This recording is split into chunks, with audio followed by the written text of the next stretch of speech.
Want to free up iCloud space? Here's how to delete photos and videos safely, step by step. On your iPhone, open the Photos app and tap Photos to view your library. Tap Select, choose the photos or videos you want to remove, then tap the trash icon. Confirm Delete Photo to move items to recently deleted, they're not gone yet. To permanently erase, go to Albums, open Recently Deleted, tap Select, then Delete All.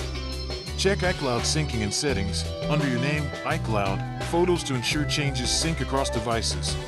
On iCloud.com, sign in with your Apple ID and open Photos in the web app. Select images or videos, click the trash icon, and confirm to remove them from iCloud. Open Recently Deleted on iCloud.com and choose Permanently Delete to free your storage now. Tip: back up anything important before permanent deletion. You have 30 days to recover items from recently deleted.